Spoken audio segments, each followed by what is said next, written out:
Merci bien. Oui, en effet, je suis du Conseil consultatif de la condition de la femme au Nouveau-Brunswick, qui est comme le Conseil du statut de la femme au Québec et dans certaines autres provinces. Au Nouveau-Brunswick, la présidente du Conseil signe une chronique dans un journal provincial à Moncton. Puis, une de nos chroniques au mois de juillet, où l'Institut suédois nous a approchés, nous a invités de faire partie d'un voyage études en Suède. Puis, c'est ce qu'on a fait. En parenthèse, suite à cette visite en Suède, on a fait quelques dîners-causeries à travers la province du Nouveau-Brunswick, à quelques endroits, avec à peu près cette présentation. Elle est raccourcie ici. Puis on a été surpris du grand intérêt pour la question, parce qu'il faut dire que la prostitution au Nouveau-Brunswick ne fait pas souvent les manchettes, mais les regroupements de femmes et autres ont bien répondu. Je crois qu'il y a un intérêt aussi par rapport à ce qui se fait en Suède. Je dis ça parce que l'autre jour, j'ai été parler à une école de travail social et il y avait quelques femmes étudiantes là qui avaient des t-shirts avec WWSD. Puis enfin, en regardant dans le dos, je vois c'est What would Sweden do? Puis donc, c'est un peu le syndrome qu'est-ce que ferait la Suède par rapport à différents problèmes. Puis souvent, les féministes sont intéressés à ça. Donc ici, ma présentation, ce sont mes notes de voyage, des réflexions, comme j'ai dit. Et c'est un témoignage de ce que j'ai appris que je soumets aux membres du jury. Donc, oui, l'Institut suédois nous a intégrés, nous a inclus dans une visite de journalistes, et surtout des journalistes, juste une poignée de journalistes, puis nous, en octobre. Puis voici la liste des personnes en partie qu'on a pu rencontrer. Ils nous amenaient aux différentes réunions, puis l'Institut suédois restait pas là, donc les journalistes pouvaient poser les questions sans se sentir intimidés.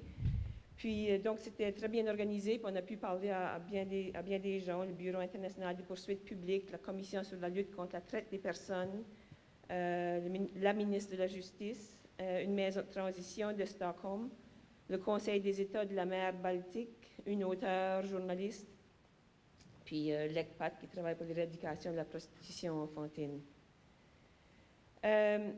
Puis rapidement, vous savez ça, mais on sait que la Suède, à un moment donné, était très identifiée, était au premier plan de la décriminalisation de toute l'industrie du sexe, de la pornographie et prostitution. Et par les années 70, on dit qu'il y avait 500 bordels connus. Mais les années 70-90, les questions d'égalité sociale et des sexes étaient à l'avant, étaient des priorités publiques et politiques. Et il y avait du lobbying par des refuges pour femmes, par les regroupements de femmes, parce qu'elles témoignaient de ce qu'elles voyaient, les effets néfastes de cette situation. Et donc, il y avait du lobbying pour des changements dans cette loi-là. Il y a eu plusieurs commissions, et c'est ça que j'ai été surprise d'apprendre que je ne savais pas. Il y avait eu plusieurs enquêtes, commissions dans ces années-là sur la prostitution, et avec des discussions très intéressantes, même déjà en 1977, la commission qui a rapporté à ce moment-là disait que la prostitution était incompatible avec les idées de liberté et d'égalité entre les sexes qui prévalent en Suède. Puis en 1977, une autre commission, il y en a eu plusieurs autres, là, mais une autre commission en 1995 proposait de criminaliser. Et supposément, il y a eu une forte réaction du public déjà contre la criminalisation des femmes prostituées. C'est pour dire qu'il y avait un réveil, une réaction déjà. Il semble avoir, même avant l'adoption de la loi, et c'est pourquoi la loi, avoir un certain consensus public que l'achat des femmes est inacceptable dans une société qui aspire à l'égalité entre les sexes, qu'ils trouvaient ça incompatible. Et il faut dire aussi que par 1999, presque 50% des parlementaires en Suède étaient des femmes.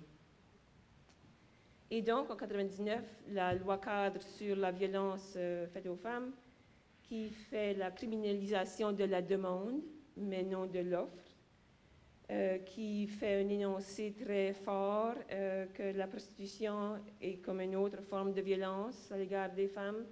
Elle est sexospécifique, comme toutes ces formes de violence, et qu'elle est une conséquence de l'inégalité entre les hommes et les femmes, et que cette prostitution continue fait obstacle à l'égalité des sexes, et que donc l'exploitant, l'acheteur, doit être puni, la victime aidée et les personnes à risque d'être exploitées doivent être protégées. L'interdiction ne semble pas être, et ce qu'on dit, ne semble pas être fondée sur un moralisme sexuel, mais plutôt qu'on reconnaît qu'il y a des conséquences néfastes pour les individus, mais aussi pour la société. Et de ce point de vue-là, du point de vue de la société, des questions de l'égalité, ce n'est pas pertinent que cette prostitution soit faite volontairement ou non. Ils se passent à côté ils ne traitent pas de cette question-là parce que ce n'est pas pertinent. Et changement de paradigme, ils veulent vraiment mettre le focus avec la loi sur la demande de services sexuels, sur l'acheteur, le sex buyer. C'est la demande de services sexuels qui entretient la prostitution et le commerce d'êtres humains. Donc, sans la demande, il n'y aurait pas de prostitution.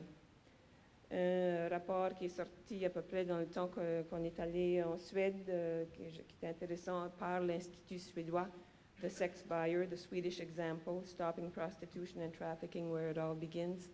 Très intéressant. Avec l'adoption de la loi, ils ont demandé au Conseil national sur la santé et le bien-être de surveiller la situation, de rapporter. La commission de la police avait son rapporteur sur la traite des femmes, puis ils ont établi des unités de lutte contre la prostitution, surtout dans les grandes villes, mais des unités qui allaient à la rencontre des femmes et des acheteurs pour dire les choses ont changé, puis par rapport aux femmes prostituées, mais voici quels seraient vos besoins pour vous en sortir, puis voici des services, voici des... Donc, c'était surtout des travailleurs sociaux. J'ai pu en parler à une couple. Et donc, en 2010, en juillet 2010, je pense, le rapport d'évaluation de la loi, 10 ans après, pour voir si ça avait eu l'impact voulu en Suède. C'était dirigé par, la commission était dirigée par la chancelière de la justice. Puis la conclusion, il y avait des répercussions positives sur toute la ligne. Autant qu'ils pouvaient évaluer, ils disent qu'il y avait des répercussions positives. Il y avait une réduction de moitié de la prostitution de la rue, qu'il n'y avait aucune augmentation de la prostitution en établissement, ni une augmentation de la violence, qu'il y avait une réduction du crime organisé et de la traite, puis c'était le seul pays en Europe sans une augmentation de la prostitution et de la traite dans les 10 ans en question. Il rapportait aussi, il y a eu d'autres sondages, mais il semble que la population appuie beaucoup cette loi-là. 70 à 80% de la population appuie la loi telle qu'elle est. On dit que les changements dans l'attitude publique et la loi ont eu un effet important de dissuasion sur les acheteurs. Pas seulement, il n'a pas fallu attendre qu'il y ait eu des poursuites en cours, tout ça, c'était la loi, l'effet normatif, les attitudes politiques, il semble avoir eu un effet important de dissuasion. Et beaucoup ont parlé que le fait que les prostituées ne sont pas considérées comme des criminels, ça a beaucoup facilité leur sortie de cette vie. Que les policiers sont des alliés. Il a fallu, je crois, un certain ajustement et quelques temps et quelques formations, mais que les policiers sont considérés comme des alliés puis vont à leur rencontre. Certains qui s'opposaient à la loi au départ, puis c'est pas tout le monde, c'est pas unanime, mais le rapport sur les 10 ans de la loi rapportait qu'il y avait certains policiers et procureurs qui avaient publiquement douté des chances de cette loi-là. Maintenant, on disait que la loi était bonne pour le pays, qu'elle avait réduit le crime et aidait à prononcer les déclarations de culpabilité. Il y a des ajustements à faire à la loi, puis on verra, mais que ça avait amélioré par rapport au passé. Il y a des groupes de femmes et des groupes sociaux qui ont changé d'idée par rapport à la loi, qui disent maintenant qu'il n'y a pas de preuve que la prostitution est devenue clandestine, c'était ça leur peur, et que les conditions n'ont pas empiré. Le rapport dit qu'il reste beaucoup à faire, qu'il faut ajouter des services, que la criminalisation ne doit être qu'un supplément aux autres efforts, qu'il faut investir beaucoup plus, que la Suède doit investir beaucoup plus dans ces autres efforts-là.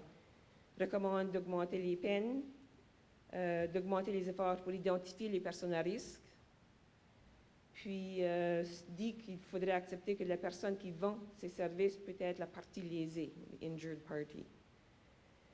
On dit que les poursuites ont été plus nombreuses. Les enquêteurs se concentrent de plus en plus sur la traite et la situation en Suède. On parlait souvent de façon interchangeable traite et prostitution parce qu'ils font face à beaucoup plus de traites, il semble, que nous. Même certains nous disaient que la majorité des prostituées qu'il y a encore ne seraient pas suédoises, seraient de l'extérieur, seraient des victimes de la traite. Et donc, les enquêteurs se concentrent sur la traite et la prostitution de rue, parce qu'il faut dire que la prostitution de rue même existe encore.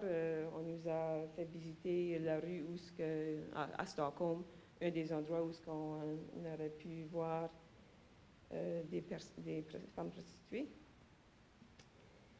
La vie des femmes prostituées, ben là, je dépends des quelques interviews que j'ai eues, puis de ceux qui étaient traduits en français ou en anglais, mais celles qui sont toujours dans l'industrie disent que la loi a intensifié le stigma social d'être dans cette industrie. On nous voit comme des personnes incompétentes, on tolère nos actions, mais on ne respecte pas nos choix. Celles qui ont laissé, il y a une porte-parole d'un groupe qui disait que toutes les femmes qui ont laissé appuient cette loi-là. Qu'elles ont pu cesser de se blâmer, que l'acheteur a tout le pouvoir, mais tant qu'on est dans l'industrie, on ne veut pas le reconnaître. La loi aurait causé une hausse de la prostitution dans les pays avoisinants, qui fait que la Norvège, par exemple, a suivi l'exemple suédois en 2009, et une évaluation rapide a été faite dans une certaine municipalité qui aurait dit qu'il y aurait eu des résultats immédiats et impressionnants. L'Islande, qui avait légalisé la prostitution en 2007, a changé d'idée et en 2009 a suivi l'exemple suédois. On nous parle maintenant de l'Irlande qui semble intéressée à la chose. Parmi les rencontres qu'on a eues, une était avec la ministre de la Justice, Beatrice Ask. Puis un des journalistes, celui des Pays-Bas, a demandé qu'est-ce qu'elle pensait de la situation aux Pays-Bas, de la façon que les Pays-Bas traitent la prostitution. Elle a dit, dans la mesure où nous ne voulons pas que notre fille ou notre sœur travaille dans ce domaine, nous devrions tous nous demander pourquoi nous le tolérons. Arrêtez de nourrir le dinosaure.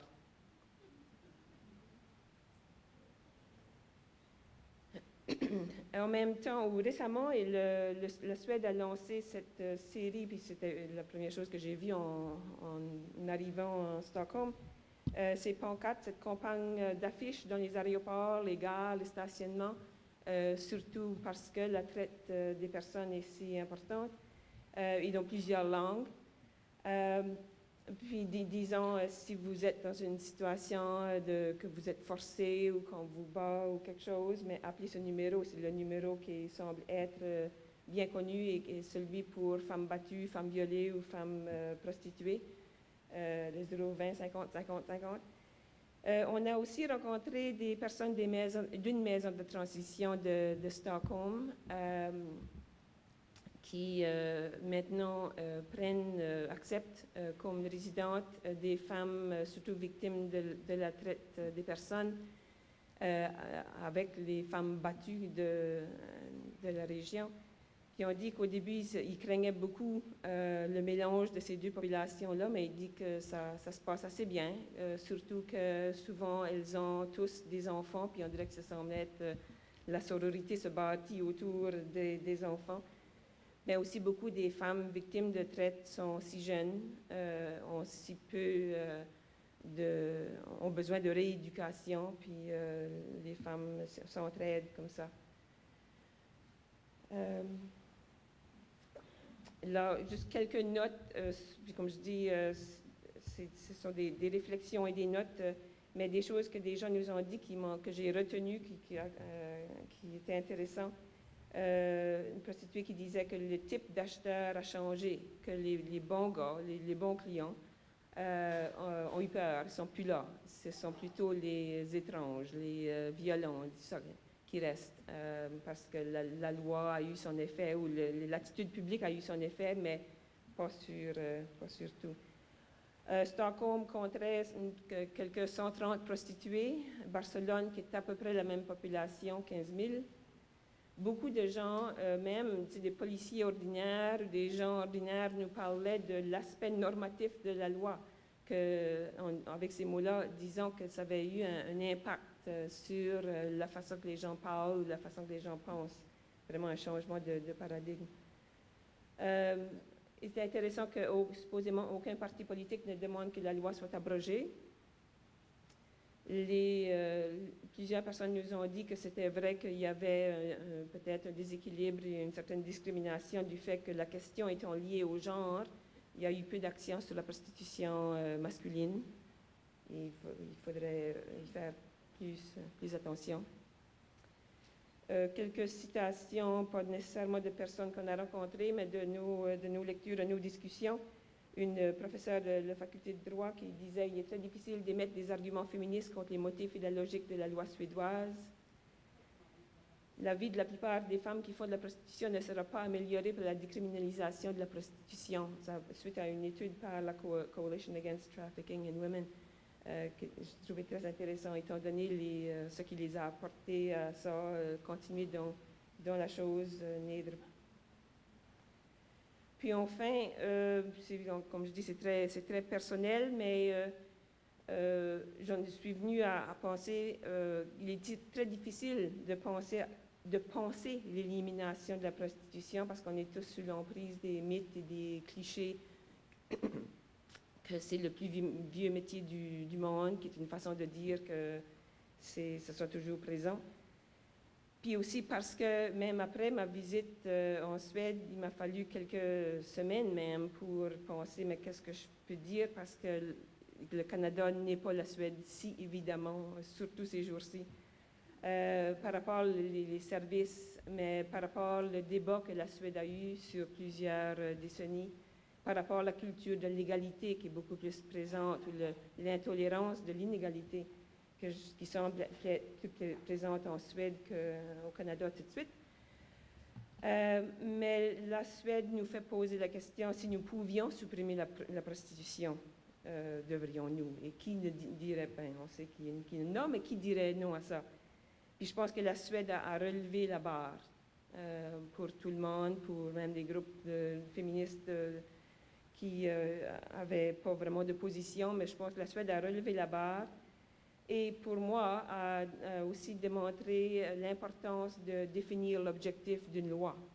Parce qu'au Canada, la loi, disez-moi qu'est-ce qu'est l'objectif, je ne pourrais pas vous le dire. C'est un bouilli. C'est comme on a mis des choses dans l'eau, mais qu'est-ce qu'était l'objectif comparé à la façon de penser qu'est la situation en Suède et en plusieurs autres endroits. Et donc, ma conclusion était, si on peut, on doit. Merci.